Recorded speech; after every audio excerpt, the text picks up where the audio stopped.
Francisco and create jobs for the local economy. And that's why we're funded to do what we do. So we're a non-profit organisation.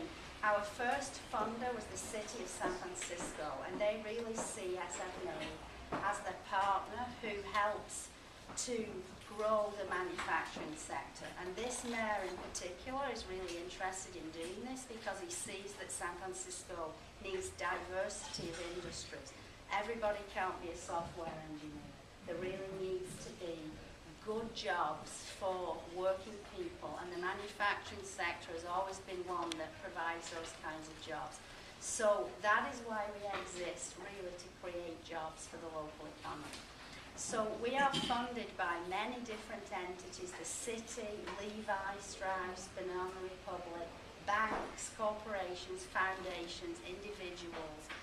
And our board from the beginning was a very powerful board. We had some of the most iconic manufacturers in San Francisco on the board from day one, including Fritz Maytag from Steam. We have Mark Dwight, who's the founder of Timbuktu Bags. We have McCroskey Mattress Company, who've been making mattresses here for 100 years. Case and Culinary Designs, they do very high-end chef's uniforms in the Bayview and have their own factory. So it was very easy for us to get members to join SFMA. It's free to join, but we had a lot of cachet from the beginning because we had such iconic brands on the board. So what does SFMA do? One of the main things that we do is promote locally made products. And when people join SFMA, we ask them, why are you joining? What is it that you want? Is it technical assistance? Is it consulting? Is it access to resources? Is it referrals to factories? And the two things that people want is to be able to use the SFMA brand and the logo to promote their products and differentiate themselves. And the second thing is they really want to be part of a manufacturing community. The manufacturing community feels like it's time they have a voice. There are a lot of things still being made in San Francisco, and we've just highlighted just how powerful this sector is, how many businesses there are, how many things are made here, how many people are employed. I handed out a map. Did you all get the retail map? So this is a perfect example of really powerful things that we can do. Levi Strauss sponsored that map. They don't make anything in San Francisco anymore. And the reason they sponsored it is because they started here. They would really like to still manufacture here, but there just isn't the infrastructure. But they want to support other small apparel companies starting and growing in place here in San Francisco. So they sponsored the retail map. On that map, there are 85 retailers in San Francisco that are carrying at least 2 products that were made in San Francisco. And some of the retail stores on that map are actual SFMA members. So Timbuktu has their own store, Dima has their own store, Rakuti Chocolates has their own store, but a lot of them are not SFMA members. And when we created this map, a lot of them picked up SFMA products so that they could be on this map. So we can really do a lot of promotion of locally made products. One of the other things that we did recently, which is kind of groundbreaking and has never been done before, Banana Republic actually has a pop-up SFMA store in their Grant Street location. There is a whole room dedicated. It's a branded SFMA store within Banana Republic that's selling 12 SFMA brands. And they're not selling jewelry, they're not selling clothing, they're selling chocolate, letterpress cards, they're selling some pet products, some bags, but things that don't compete with their own selection. But it's really, really powerful that a big brand like that wants to be associated with small SFMA brands. And the store was supposed to be temporary at Christmas, and they've kept it in there. It's been there for almost a year, and they just keep rotating the selection. The other thing that we're doing, we're having a store at the International Airport opening in December, which will have all SFMA products, and that's actually never been done before in any other city. So to the extent that we can promote, I don't know if you've noticed, but in a lot of the retail stores there are SF-made decals in the windows. We're also working on an app where you can locate where to buy SF-made products whilst you're in San Francisco. So the promotion and branding is a huge piece of what we do. We also, a huge piece of what we do is we help designers, like fashion designers, as many of you are, find factories and local sources to get things produced. So I have a very good list of factories in San Francisco. It's taken me a long time to develop it. I know a lot of the factory owners personally. I know what they make, I know what their minimums are, I know what their specialties are.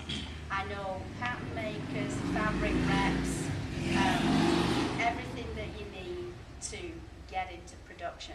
So that is a huge piece of what we do. On our website there is a section where you can actually submit a sourcing question and we will answer it. So if somebody from here is looking for a factory or they're working with one and they're not happy with it, you can go to our website, submit a sourcing inquiry, and we'll get back to you within 24 hours.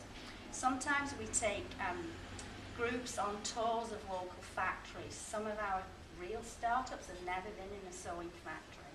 So we take them in there, show them what it looks like, and tell them, you know, what you need to have a relationship with a factory, what their minimums are. Don't go into a factory and ask them, can you make 10 of these by next week? You're going to really annoy somebody, and it's not a good way to start. So we prepare people from the get-go so that you'll get better rates and we take them more seriously. We provide consulting, very high-level consulting to our larger companies. We provide one-on-one consulting to smaller companies. Educational workshops we have on an ongoing basis. We also help companies to find commercial real estate. So if you are thinking about doing your own production, which is not a bad thing, if you can find a couple of seamstresses and get a couple of sewing machines and get your own small space, you have control over your production. And a lot of you are not doing huge runs, especially in the beginning. That's not a bad idea, but there are certain areas of San Francisco that are zoned where you can actually do that kind of production. We know where all those buildings are. So one of the things we do, it's called our Places to Make program, can actually refer you to spaces that are available for light production. And you can also often get a lot of tax breaks in these particular buildings. We also help people to find skilled workers. So for our larger companies that are hiring, if you're looking for sewers or carpenters or people with hand skills, we're connected to all the workforce agencies. So we can very quickly find qualified people, and they often come with tax subsidies. So this is really, you know, a very comprehensive set of services based on a very startup company or a 100-year-old company that has 150 employees. And again, the goal is to help people to sustain and grow. So really, you know, that's what SF Made does. It's been a phenomenal success. We've had a lot of press. We've been in the New York Times, we've been in international design magazines. And as a result, other cities have been coming to us and asking us if we can help them to launch their own made initiatives. And actually, we just got a huge grant to create some toolkits to help other cities. We're having a big conference in New York in October. 13 cities are coming to New York. And we're helping Detroit, Chicago, and Oakland to launch their own made initiatives, just like we've done. And we will help them with a lot of the programmatic infrastructure and help them with what makes sense for their particular cities. So we're very pleased with where we are so far. We get new members every week. It's free to join. We charge for programs and services small fees, and then we ask all our members to make a donation at the end of the year. But we're constantly fundraising. We probably raise probably about 750,000 this year. We started with nothing in 2010. So we've really been able to show impact with all the companies we've worked with, how many new companies we've launched, how many people have been coming to our programs, and it's just been really successful. We also can help people to access financing. So we know all the non-traditional loan funds for startup companies. We have connections to banks, to investors, and depending, with the size of the company and what the needs are, we can also help with all those kinds of things. So that's SF Made, and I'll take questions at the end, but I'm just going to talk about the FashionSF initiative. Apparel sector in San Francisco, and what he really wants to do is help the sewing factories to remain vibrant, because if there are no sewing factories, then clearly no apparel is going to be made here. And the problem with the factories are none of them have websites, or very few of them, and they're very old school and people just can't find them. So one of the critical things that we do is we're constantly sending business to these factories. And without organisations like us, they would be really struggling. A lot of their big accounts have gone offshore, so they're really surviving on these smaller designers, and they need lots of them to make it viable. One of the first things that we did a survey of all the sewing factories in San Francisco, and we got a pretty good picture of what's happening. They really all need more business. A lot of them don't have specialty capabilities. A lot of them make very basic things in San Francisco. We don't make lingerie, we don't make swimwear, we don't do knitwear, we don't have leather, we don't make shoes.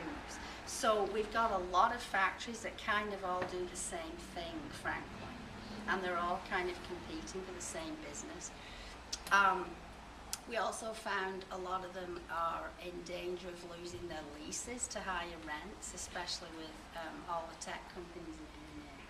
So one of the things that we're trying to do is help factories that are likely to be displaced to relocate through our Places to Make program, and let them know where all the reasonably priced spaces that are available are. So the city, honestly, the main goal is to keep the factories in business.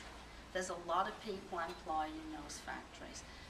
And there's two sides to it. There's keeping the sewing infrastructure in place, and then there's working with the designers to make sure that they are connected to the sewing factories. And SF Made does both of those things. We are seen as the partner for the city, and I'm constantly in contact with people at the city about a lot of these infrastructure and policy issues. So this is, really a lot on the infrastructure side, and it's incredibly important. And that's really what the FashionSF initiative is about. We are going to be launching some kind of a splash page that has all the resources in one place for sewn products. So I know it's a bit confusing, the landscape. There's a lot of different organisations. So finally we're going to get it all in one place and have it be very clear. This organisation does that, this organisation does that. That'll be very soon that we'll be actually pulling all that together. And then we have a new action plan for the new year moving forward, which will be exciting. So that's SF Made and FashionSF. I mean, it's interesting that it's called FashionSF because it's really not about fashion. It's about business and infrastructure and keeping this apparel sector vibrant through still being able to make things. One of the other issues is there are a lot of aging people in the sewing factories. And one of our big challenges is who's going to sew anything when all of these women retire and their kids are all going to college. Training the next generation of workers to work in sewing factories is going to be a really big big challenge for us. And you walk into a sewing factory and the demographics are all the same. It's Chinese women over 40 for the most part. And you know, the kids are not going into those sewing factories. So that's a big challenge for us, is how are we going to get the next generation? How are we going to keep this workforce vibrant? So those are the kinds of issues that the city's looking at. How can we retrain? Who is likely to want to be trained into these kinds of jobs? Can we make it more interesting? Can we upgrade the factories? Can we make things more efficient and effective? So those are the kinds of things that we're looking at. So, questions?